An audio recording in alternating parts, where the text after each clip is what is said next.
आज के इस वीडियो लेक्चर में हम लोग ग्रेडियंट के बारे में स्टडी करेंगे। जैसा कि IRC SP23 एंड IRC 73 2023 में दिया गया है, ग्रेडियंट क्या होता है, इसका पर्पज क्या होता है और इसको मेजर कैसे करते हैं, इन सब के बारे में इस वीडियो लेक्चर में हम लोग स्टडी करेंगे। एक हमने प्लान ड्रा कर रखा है कि जिसके हमको सेंट्रल लाइन के अलाइनमेंट के सेंट्रल लाइन के कोऑर्डिनेट और एलिवेशन का हम लोगों ने सर्वे करके लिया। उसके बाद जब उसमें एक ऑप्टिमम वर्टिकल अलाइनमेंट की डिजाइन की गई जो कि स्टैंडर्ड्स को क्वालिफाई कर रही है, जिसमें जहाँ पे ज़्यादा ऊंचाई है वहाँ पे राइजिंग ग्रेडियंट दिया गया, फिर फॉलिंग ग्रेडियंट देते हुए वैली कर्व सब प्रोवाइड किया गया और ये 100 मीटर एलिवेशन से 75 मीटर एलिवेशन पे पहुंच गए। तो ये स्कीमेटिक डायग्राम ये समझने के लिए जरूरी है कि हमारा जो अलाइनमेंट होता है वो ऑप्टिमम टेरेन को, जो भी हमारी टेरेन हो उसको फॉलो करते हुए होना चाहिए। यदि हम टेरेन को फॉलो नहीं करेंगे तो cutting and filling of earthwork balance नहीं होगा और प्रोजेक्ट अनइकोनॉमिकल हो जाएगा। For the viable project, optimal utilisation of wealth और उसका क्या कहते हैं प्रॉपर डिजाइनिंग करने के लिए हम लोगों को we should always follow the terrain. जो भी हम लोग वर्टिकल लाइन में डिजाइन करें वो टेरेन को फॉलो करते हुए रहने से ही वो ऑप्टिमम होगा और उसकी कास्ट कम होगी। तो जो ग्रेडियंट प्रोवाइड करने का पर्पज ये होता है कि it connect station at different level. यदि कोई स्टेशन 6 मीटर पे है कहते हैं और दूसरा 3 मीटर पे है, तो 6 और 3 मीटर को कनेक्ट करने के लिए जो भी डिजाइन ग्रेडियंट बनता है उसके ऊपर में हम लोग डिजाइन करते हैं। तो it basically connects to station at different level. तो purpose of providing the gradient, purpose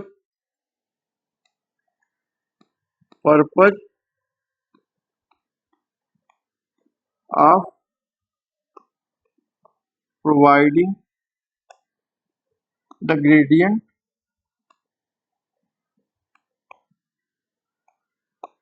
is to connect two stations at different level, is to connect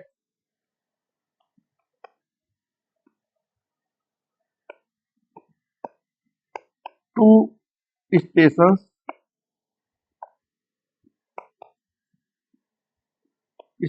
located at different levels।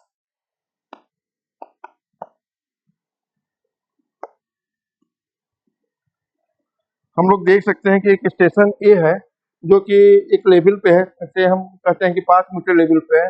दूसरा स्टेशन बी हम कहते हैं वो 6 metre के level for example. तो ए और B station को जो लाइन कनेक्ट कर रही है उसको हम ग्रेडियंट कहते हैं, gradient of that particular alignment. उस अलाइनमेंट का वो ग्रेडियंट है जो कि 2 डिफरेंट लेवल के स्टेशन को कनेक्ट करता है। हम ग्रेडियंट फ्लैट भी रख सकते हैं, स्टीप भी रख सकते हैं। बहुत ज़्यादा फ्लैट ग्रेडियंट रखने से उसका प्रोजेक्ट इकोनॉमिक नहीं रह जाता, उसका एफर्ट बढ़ जाता है। इसलिए हम लोग अवॉइड करते हैं कि ग्रेडियंट बहुत ज़्यादा फ्लैट भी ना हो और बहुत ज़्यादा स्टीप भी ना हो। जो स्टीप ग्रेडियंट हो जाएगा तो अनसेफ हो जाएगा फॉर द हाउलिंग ऑफ व्हीकल। उस पर स्पीड उसकी कम हो जाएगी और व्हीकल स्मूथली राइड नहीं कर पाएगा। और बहुत ज़्यादा फ्लैट है तो उसमें कास्ट पड़ जाए। जैसे ये फ्लैट एक एग्जाम्पल भी दिखाया गया है कि ये एक फ्लैट ग्रेडियंट है। जब फ्लैट ग्रेडियंट है तो ये इसमें व्हीकल का ट्रैक्शन तो अच्छा रहेगा, व्हीकल आसानी से चढ़ जाएगी, बट इसमें अर्थवर्क का कास्ट या फॉर्मेशन बनाने का कास्ट बढ़ जाएगा। यदि हमारे डिजाइन में यदि ये वाला ग्रेडियंट आ जाता है तो इतना कास्ट की सेविंग हो जाएगी। तो हम लोग इसलिए डिजाइन करते हैं कि कौन सा ऑप्टिमम ग्रेडियंट रखा जाए सो दैट कि व्हीकल जो यूज कर रहा, जो ड्राइवर इसको यूज कर रहे हैं, जो व्हीकल इसको यूज कर रही है वो कंफर्टेबली उसको नेविगेट कर जाए, वो स्टैंडर्ड में दिए गए पूरे मापदंड को सेटिस्फाई करे। इसलिए इसकी डिजाइन करना अति आवश्यक हो जाता है। जैसे स्टीप ग्रेडियंट कर देंगे तो हो सकता है कि जो गाड़ी है इसको ऊपर स्पीड ही उसकी टूट जाए और वो पलट जाए। तो स्टीप ग्रेडियंट भी हम लोग नहीं रखते। जैसे कार जो है वो लो पे रहती है तो उसके लिए ग्रेडियंट बहुत ज्यादा मैटर नहीं करता है।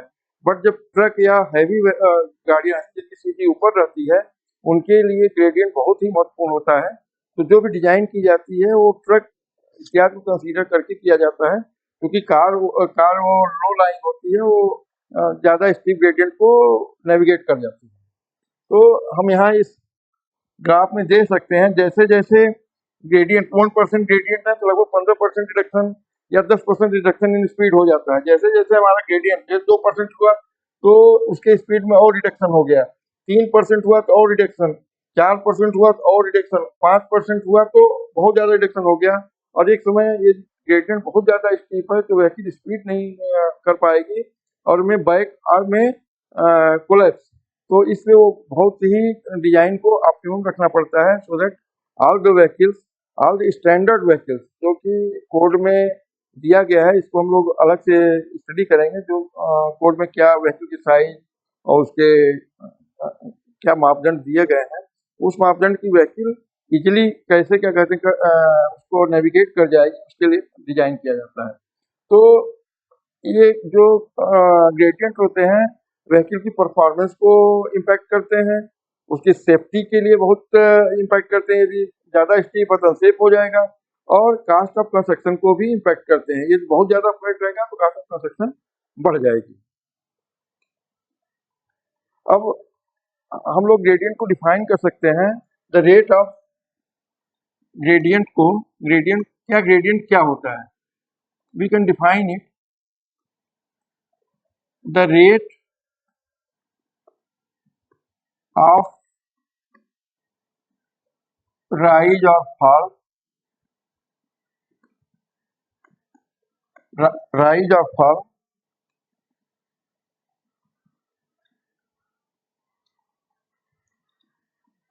rise of rise or fall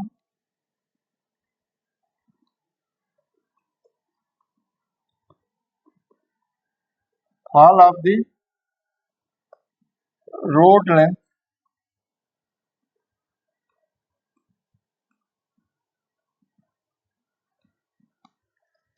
with respect to horizontal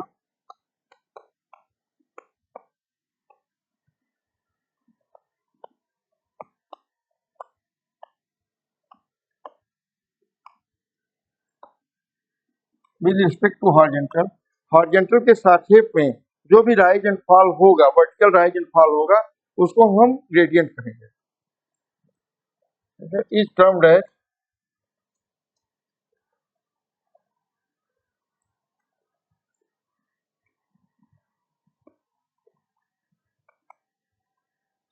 sense में राइज एंड फॉल इन्वॉल्व, इसलिए से ग्रेड भी कहा जाता है।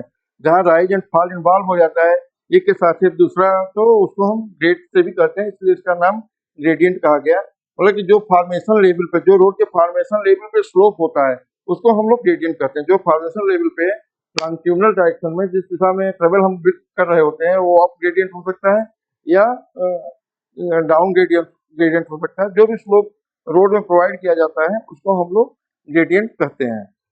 It is a longitudinal flow provided to the formation level of road along its alignment के अलांग में ये स्लोप जो प्रोवाइड किया जाता है वो नीचे जाता हुआ हो सकता है, ऊपर जाता भी हो सकता है, उसको हम लोग ग्रेडियंट कहते हैं।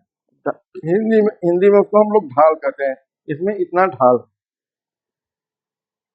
तो जैसे कि हम इस फिगर से देख सकते हैं कि एक अलाइनमेंट के अंदर ये स्लोप है जिसका हॉरिजॉन्टल लेंथ 1000 मीटर है। जो हॉरिजॉन्टल लेंथ होती है उसको इंजीनियरिंग की भाषा में रन कहते हैं, और जो वर्टिकल लेंथ होगी उसको हम लोग राइज कहते हैं। तो ये 1000 मीटर रन में इसका राइज वर्टिकल 25 मीटर हो जाता है, तो इसका ग्रेडियंट कितना होगा? तो gradient is nothing but rise over run. तो इसका राइज है 25 मीटर, इसका राइज है 25 मीटर एंड रन है 1000 मीटर, 1000 मीटर, तो इसका जो ग्रेडियंट होगा 1/40।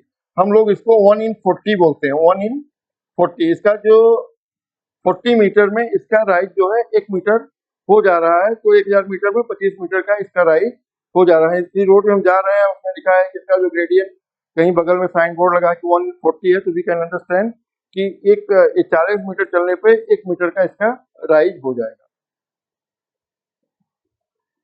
तो इसको क्या कहते हैं, जनरल इसका जो होता है 1 in n, मतलब कि यदि n मीटर हॉरिजॉन्टल डिस्टेंस है तो 1 इसका वर्टिकल राइज होगा, तो इसको 1/n से भी रिप्रेजेंट किया जाता है और इसको परसेंटेज में भी रिप्रेजेंट किया जाता है। तो परसेंटेज में जो होता है, परसेंटेज वर्टिकल डिस्टेंस जो भी होगा, vertical distance the corresponding horizontal distance, इतना वर्टिकल डिस्टेंस कितने हॉरिजॉन्टल डिस्टेंस में उसने राइज किया है, तो करस्पॉन्डिंग हॉरिजॉन्टल डिस्टेंस।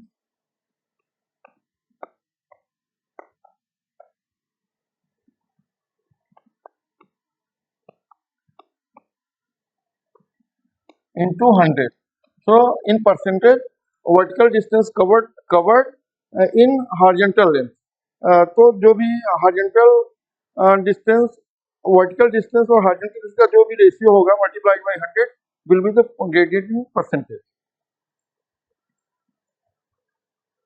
ये है दो डिफरेंट ग्रेडियंट के, ये पाथ ऑफ मोशन व्हीकल का है, जो एक ग्रेडियंट से आ रही है उसको दूसरे ग्रेडियंट की रोड पे जाना है। मतलब कि यदि कोई कंसीडर करिए कि हिल है जिसमें एक व्हीकल आ रही है और उसको कवर करते हुए हिल के दूसरे साइड में जाना है, तो एक ग्रेडियंट जो असेंडिंग ग्रेडियंट होगा, जो अप ग्रेडियंट होगा उसको प्लस से, और जो उसका फॉलिंग ग्रेडियंट होगा जिससे गाड़ी नीचे उतर रही होगी उसको निगेटिव ग्रेडियंट बोला जाता है। तो उसके बीच में जो एंगल बनता है, जो मेजर चेंज इन डायरेक्शन करता है, जिसका हम चेंज इन डायरेक्शन में मेजर करते हैं, उसको हम डिविएशन एंगल से भी कहते हैं। तो जो ऑलवेज हम लोग रिमेम्बर रखना है, जो असेंडिंग ग्रेडियंट होगा वो प्लस होगा, जो डिसेंडिंग ग्रेडियंट होगा वो माइनस होगा, और जो डिविएशन एंगल होगा वो algebraic difference between the ascending gradient और डिसेंडिंग ग्रेडियंट और असेंडिंग टू असेंडिंग ग्रेडियंट के बीच का जो भी एल्जेब्रिक डिफरेंस होगा, that will be the deviation angle. तो deviation angle measures the change in direction, जो जो व्हीकल जो है मूव कर रही होती है उसके चेंज इन डायरेक्शन कितना होगा उसका मेजर जो करता है, दैट इज डिविएशन एंगल। तो ये बिगिनिंग ऑफ वर्टिकल कर्व है, that is in the vertical curve, और ये जो दोनों ग्रेडियंट के बीच में जो चेंज इन डायरेक्शन है, जो चेंज इन डायरेक्शन है वो डिविएशन एंगल। तो we can say deviation angle, the angle which measures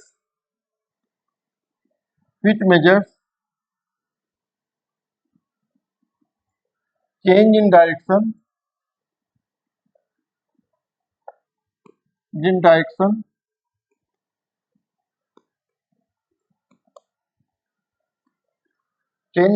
in the path of motion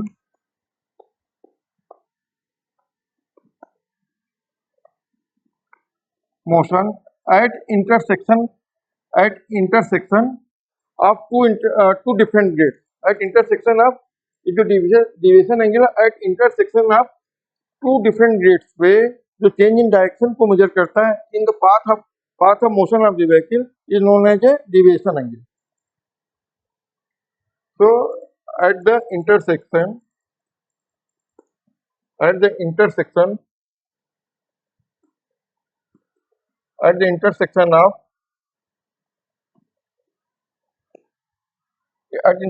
of two grades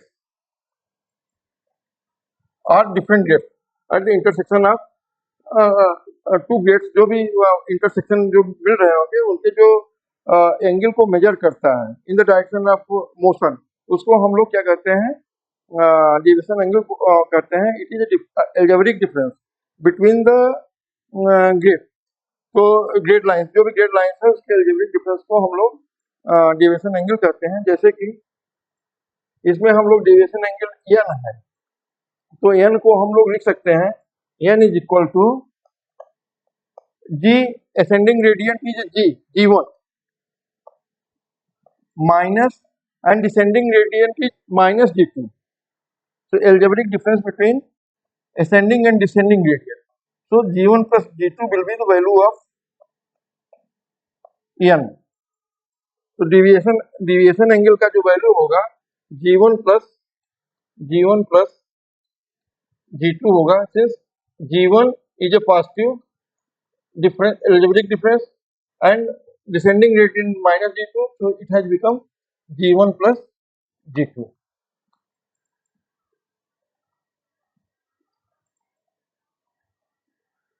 इस पे एक एग्जाम्पल है, an upgrade of 3% is followed by downgrade of 2%, the deviation angle would be, उसका deviation angle क्या होगा? We know that upgrade क्या होता है, पॉजिटिव होता है, तो plus 3% and downgrade is minus 2%. And we know the deviation angle is a algebraic difference between the two grades. तो algebraic difference क्या है? n equal to G1 is plus 3% minus of 2%. So deviation angle will be of 5%. एक दूसरा सवाल है, दूसरा example है कि ये downgrade 1 in 100. Downgrade means it is a downgrade. So here G1 is a minus 1 by 100, 1 in 100, 1 by 100 is followed by upgrade of 1 into 200. Upgrade is always positive. So G2 is 1 in 200. Find the deviation angle. Deviation angle will be n equal to algebraic difference between G1 minus 100 minus 1 by 200 is positive. So total will be 3 upon 200. It will be a negative. So deviation angle will be negative. It means it is a valley curve. It is a valley curve. तो IRC में इसका जो gradient provide किया जाए उसका एक ruling gradient क्या होगा, जो डिजाइनर के लिए प्रेफरेंस होता है, डिजाइनर जो ग्रेडियंट के हिसाब से वर्टिकल अलाइनमेंट को डिजाइन करते हैं वो, और लिमिटिंग इन एक्स्ट्राऑर्डिनरी कंडीशंस में हम लोग लिमिटिंग ग्रेडियंट को भी कुछ लेंथ के लिए प्रोवाइड कर सकते हैं जहाँ पे स्पेस कांस्टेंट हो या डिजाइन की कोई रिक्वायरमेंट हो। तो IRC 73 के टेबल 7.1 में इसकी वैल्यू दी गई है। तो प्लेन और rolling terrain, plain and rolling terrain भी जानते हैं, जो जिसका क्रॉस कंट्री ग्रेडियंट प्लेन होगा 0 से 10% और 10 से 25% रोलिंग ग्रेडियंट होगा। मीन्स 0 से लेकर 25% क्रॉस कंट्री ग्रेडियंट जिसका हो उसके लिए जो रूलिंग ग्रेडियंट होगा, जो along the longitudinal direction of the road में जो हम स्लोप प्रोवाइड करते हैं, वो रूलिंग ग्रेडियंट को डिजाइन के लिए 2.5% हम लोग प्रोवाइड कर सकते हैं। 2.5% मतलब 1 in 40, और उसका limiting gradient in some situation where we cannot provide the ruling gradient, we go for the limiting gradient, that is 3%, means 1 in 30. Mountainous जिसका 25 से 60% के बीच में क्रॉस कंट्री स्लोप होता है, उसको हम लोग 5% रूलिंग मीन्स 1 in 20 और 6% इसका क्या कहते हैं हम लोग लिमिटिंग ग्रेडियंट प्रोवाइड कर सकते हैं। 6% मीन्स 1